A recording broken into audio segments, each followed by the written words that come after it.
75 वर्ष की उम्र में सुलोचना देवी की याददाश्त काफी कमजोर होती जा रही थी। उन्हें रोजमर्रा की चीजें याद ना रहती, लेकिन जो उन्हें हमेशा याद रहता वह था उनका बेटा। दिन हो या रात, एक पल भी ऐसा ना होता जब उन्हें अपने बेटे की याद ना आती।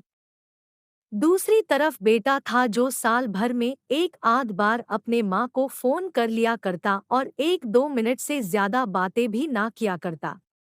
फिर भी यह बूढ़ी माँ टकटकी लगाए अपने बेटे का इंतजार करती रहती। एक दिन बेटे का विदेश से फोन आया।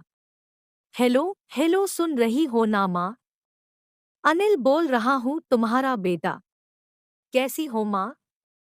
मैं मैं ठीक हूँ बेटा, तुम बहू और मेरा पोता कैसा है? माँ ने पूछा। सब अच्छे हैं माँ।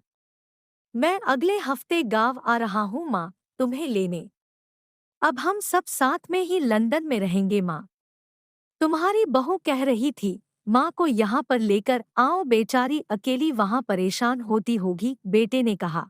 माँ की बूढ़ी सूखी आंखें आंसुओं से भीग गई। उसके कमजोर शरीर के नस नस में खुशी की लहर दौड़ गई।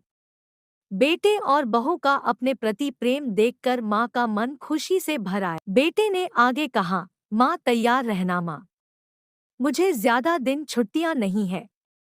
जिससे जितने पैसे लेने हैं लेकर रखना, तब तक मैं प्रॉपर्टी डीलर बात कर लेता हूँ। घर के लिए माँ ने पूछा। हाँ माँ, गांव का घर हमें बेच देना पड़ेगा। अब हम साथ में ही रहने वाले हैं, तो वहाँ पर घर रखने का कोई मतलब नहीं है माँ, बेटे ने कहा। बुढ़ापे की वजह से ठीक से चलने में असक्षम माँ ने पूरे मोहल्ले में घूम घूम कर अपनी इस खुशखबरी को सबको सुनाया। सभी को खुशी हुई, सबको लगा माजी के आखिरी दिन अपने परिवार के साथ खुशी से बीत जाएंगे। घर वापस आकर माँ ने अपने घर के कोने कोने को ऐसे देखा जैसे वह अपने दूसरे बेटे को देख रही हो। देखे भी क्यों ना, उस घर को अपने बेटे से कम थोड़ी समझा था।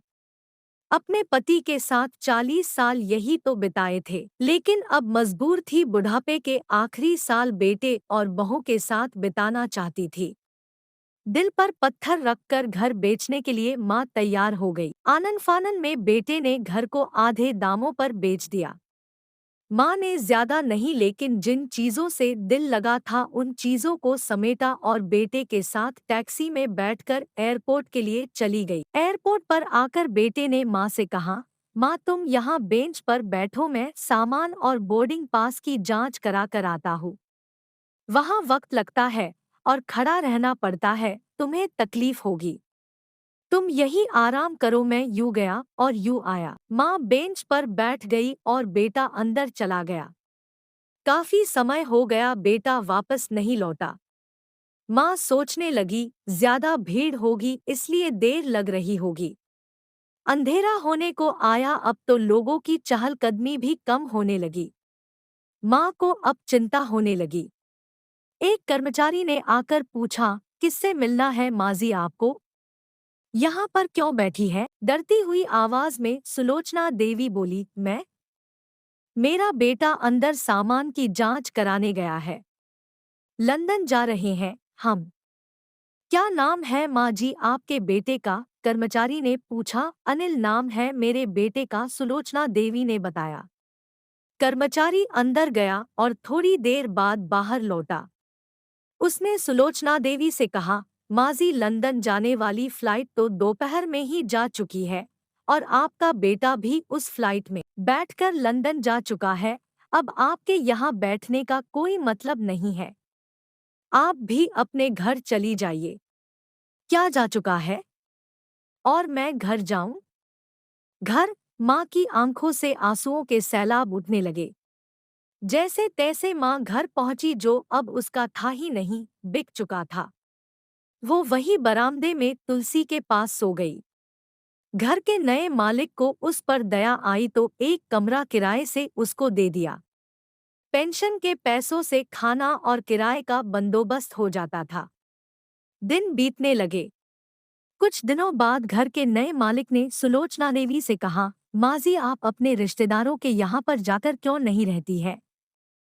इस उम्र में आपके लिए वही अच्छा होगा।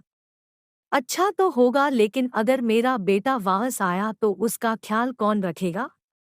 मेरा बेटा बहुत भोला है, उसे अपना ख्याल रखना बिल्कुल नहीं आता।